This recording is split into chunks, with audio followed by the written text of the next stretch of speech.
Our second reader received her BA in film from Columbia College Chicago and has attended residencies at the Atlantic Center for the Arts and the Ragdale Foundation. Her poetry and short fiction appear in the J.J. Outre Review, Menacing Hedge, Devilfish Review, and Twisted Vine Literary Arts Journal, among others. And her chapbook, Somehow We Remain in the Aftermath, is forthcoming from Finishing Line Press this summer.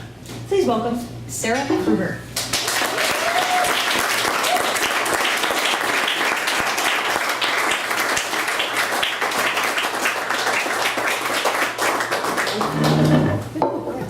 Same height. All right. Okay. So I'm going to read a couple of poems from my forthcoming chapbook, Somehow We Remain in the Aftermath. It's a lovely little sci-fi tale set in a post-apocalyptic landscape. So real cheery stuff. So here we go. Mama said my birth was all regret. Said she'd rather end the line herself than some company. But bodies let you down. Right before her clock stilled, Mama squinted at the sparrows, plummeting in 2s and 3s from the rusted out sky, and she said not to turn silver. Said I'd get more pleasure being the color of apricots. It was hard to believe such things when her own bruised fruit tremored with the sick. Just a few suspended seconds of spit and spray before her hand dropped away from mine. I stayed close to the trees Mama planted like she said to do, thumbed the thick ooze of yellow rain beaded on glass, and breathed in their fading green. Still, I knew, and she knew, the withering would take them too. Mama said it'd be hard to stop the putting of pen to paper, said hope was as close to sinning as she could get. Mama said, and she said, and her words were pregnant with a quaking truth. Flesh is a sin too, and that's what they said. And I was one of the last sinners, feeling the feelings, as many feelings as a body can stand before it lets you down.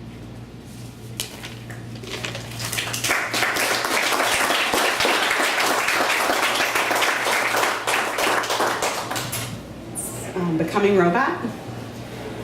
Straining nostrils that pioneer outward, gatherers of last breaths, and there it is blooming.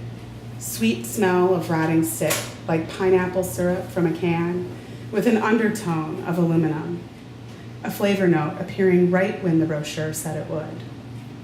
Electrodes make the skin jump, signaling I'm still alive for 4 more days by their estimate. Eyes skitter left and right, tracking shoes bone white and always moving above my hydro tank, where I rest on the surface like a water strider. It is too hard to keep this pace. I let the soft, sucking sounds of the tubes lull me, dropping as they do to wriggle along this ruined body, basting it in a little more mercury. I tell myself, never mind these cracked, bleeding lips and burning throat. They will vanish in the last stage of transformation, when all becomes metal, from toes to tummy to tongue, and I end the line.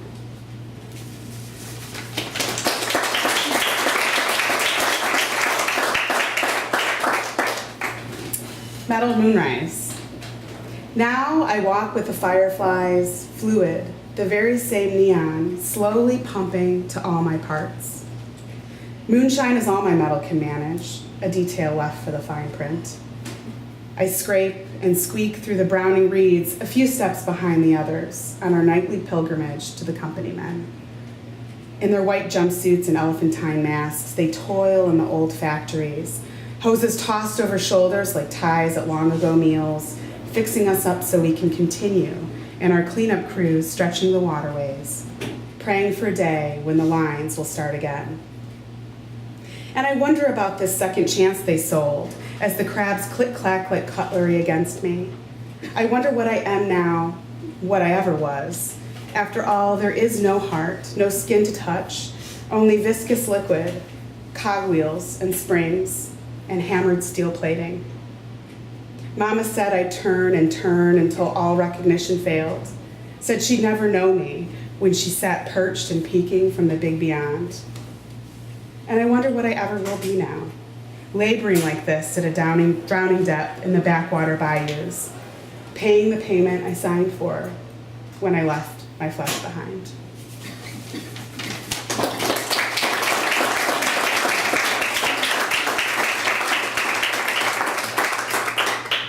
Thank you.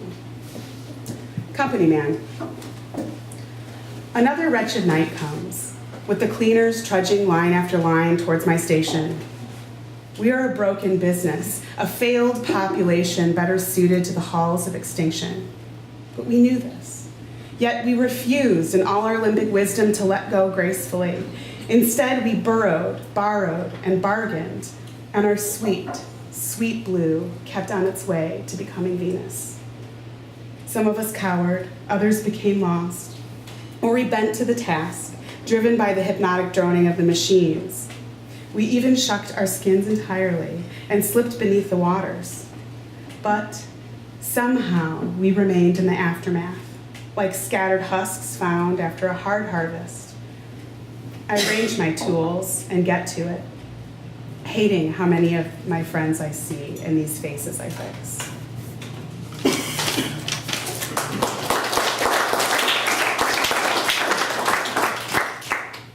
Surfacing. Today, the bulbous silver heads of the cleaners snapped back to the sky. When they fell, they sent along such a rumbling, like no one had ever heard. The sound of making space for beginnings. We had all hoped for a sun-drunk brood, but there is only the one that I delivered. Him, with a skin so scaly thick, rolling mud balls like a little dung beetle.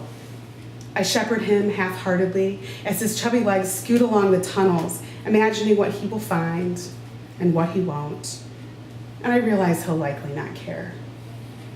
Before we sever ties, I scoop him up to say my piece, to impart some small insight that will rattle around his memories. But I am only able to mumble about the time I went to a drive-in with a boy and flinched at the skull-crushing mandibles of 50-foot-tall ants, and how that my boy's hands felt, and how his lips were salty sweet with kettle corn. The others wrestle him away from my arms then and unlock the subway grates, placing him gently on the tile so he can climb the exit stairs. I hear the pattering of rain coming from above, and suppose I'm happy he'll taste it. The others surround me so I can no longer see, and a chorus of voices erupt. He will go it alone like we taught him. He'll be more than fine. He will be able to stand the dusts and the dawns, just think of it. And if he's lucky, maybe more. Maybe he'll swim in the sea or even find a girl out there and feel those first fires. Yes, a girl, and he'll fill her room. Such small consolations they name, hanging thin in the air. I shove through the circle of white coats and scientists, push past the worn-out men and the would-be baby makers too. I run from them all, already longing for a day when his feet cross the subway vents above me and give a glimpse of what he has become.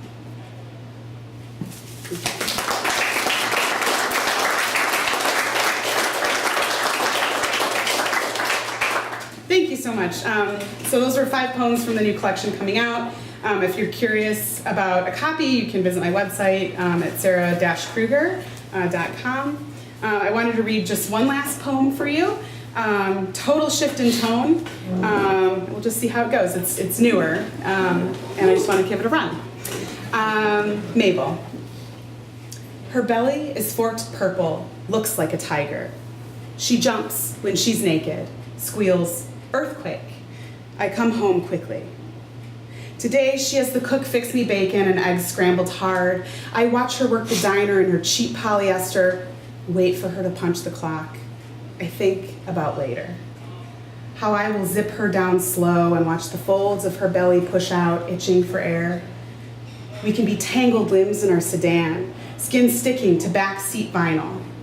I can almost taste her tang. She takes orders down the counter, legs bowing backwards. Mabel sighs, presses fingers along the hunch of her spine. One more curve for me to trace after the sun sleeps. She won't mind the dip in my chest tonight. She never does. Instead, she will rest her head there and let our breathing mingle like it has for years as the car hums steady. Thank you.